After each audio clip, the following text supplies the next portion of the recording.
যে সকল বন্ধুরা ফেসবুক থেকে হাজার হাজার ডলার ইনকাম করতে চান তারাই শুধু আজকের এই ভিডিওটা দেখবেন। অনেকেই ফেসবুকে নতুন নতুন ক্রিয়েটর আছেন, তারা আপনারা অনেকের ভিডিও দেখে বিভ্রান্ত হয়ে যান যে আপনারা ভিডিও অন্যের ভিডিও দেখতে হবে এবং কি গঠনমূলক সুন্দর সুন্দর কমেন্ট করতে হবে, তাহলে আপনার ভিডিও ভাইরাল হবে। আসলে এই কথাটা একদমই রং। কারণ আপনি যদি আপনার ভিডিওর কোয়ালিটির প্রতি যদি ধ্যান না দেন, আপনি যতই কমেন্ট করেন না কেন, যতই যারও ভিডিও দেখেন না কেন, আপনার ভিডিও কিন্তু কখনো ভাইরাল হবে না। তাই বিধায় আপনি সবসময় আপনার কন্টেন্টের প্রতি কিন্তু ভালো ধ্যান থাকতে হবে, যেন আপনার কন্টেন্ট কোয়ালিটিটা অনেক সুন্দর হইতেছে। আর দ্বিতীয়ত, আপনি যে সময় ভিডিও আপলোড করেন না কেন, ভিডিও ছাড়ার কিন্তু নির্ধারিত একটা সময় আছে। আপনার এই সময়ের ভিতরে কিন্তু আপনার অডিয়েন্স ফেসবুকে অ্যাক্টিভ বেশি থাকে। সেই সময় যদি আপনি ভিডিও ফেসবুকে আপলোড করতে পারেন, তাহলে কিন্তু আপনার ভিডিও কিন্তু রিচ এঙ্গেজমেন্ট বাড়ার সম্ভাবনা খুবই বেশি থাকে। অনেকে আপনারা যে সময় ফ্রি থাকেন তখন এই ভিডিও একটা না 3-4টা করে আপলোড করে দেন, তাহলে কিন্তু আপনার ভিডিও কখনো ভাইরাল হবে না। আর দ্বিতীয়ত যে কথাটা হলো, সেটা হলো আপনারা অন্যের ভিডিও যদি আপনাদের পেজে পোস্ট করেন এবং আপলোড করেন, বা আপনি একটা আইডিতে একটা ছবি পোস্ট করছেন বা একটা ভিডিও পোস্ট করছেন, এটা যদি আপনার ফেসবুক পেজে পোস্ট করেন, তাহলে কিন্তু আপনার ভিডিও ভাইরাল হবে না।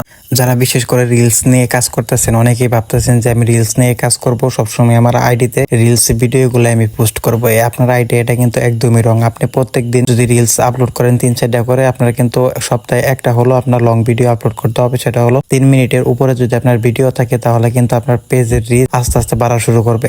আর লাইভ করবেন বেশি বেশি করে। লাইভ যদি আপনি বেশি বেশি করে লাইভ করেন, লাইভে দেখা গেছে আপনার যদি 10 জন অডিয়েন্স থাকে, এটা যদি আপনার লাইভটা সারাক্ষণ দেখে, তাহলে কিন্তু আপনার রিচ অনেক বেড়ে যাবে। অনেকে আছেন যে আপনারা 1 মাস 2 মাস কাজ করার পর আপনার ক্লান্ত হয়ে যান, আপনার ভিডিও ভাইরাল হইতেছে না কিসের জন্য, তখন বিভিন্ন মানুষের কাছে যান। আসলে এই মানুষ কিন্তু আপনার ভিডিও কখনো ভাইরাল করতে পারবে না। ভিডিও ভাইরাল করার দায়িত্ব ফেসবুকের, ঠিক আছে? আপনার ভিডিওর কন্টেন্ট যদি ভালো থাকে, আপনি কিভাবে ভিডিও মেকিং করতেছেন বা আপনি কি কথাগুলো বলতেছেন, অডিয়েন্সের কাছে আপনি কি মেসেজ গুলা দিতেছেন, অডিয়েন্স যদি আপনার ভিডিও যে পর্যন্ত আপনার এক্সপেক্ট না করবো, মানে আপনি ততক্ষণ কিন্তু আপনার ভিডিও ভাইরাল হবে না। আপনি যে কথাগুলাই বলেন না কেন, 3-4 সেকেন্ড কথা বলবেন, সেগুলো কথা জানি খুব মানে আপনার আনকমন হয়, ঠিক আছে? তাহলে কিন্তু আপনার ভিডিও যখন একটা অডিয়েন্স আপনার ওয়াচ করবে, তখন কিন্তু আপনার ভিডিওতে এসে থামকে যাবে। অডিয়েন্স মনে করবে যে আপনি অনেক গুরুত্বপূর্ণ কথা বলবেন। তার বিদায় আপনি যারা ভিডিও মেকিং করেন না কেন, মেকিং করার পূর্বে আপনার যখন মেকিং করবেন ভিডিওগুলো, তখন আপনার 3-4 সেকেন্ড জন্য অনেক গুরুত্বপূর্ণ টিপস থাকে, অডিয়েন্স যদি আপনার কথাগুলো অনেক তার কাছে অনেক বেশি ভালো লাগে। এগুলাই হয়েছে কি আপনার ফেসবুকে আসলে কিন্তু ভিডিও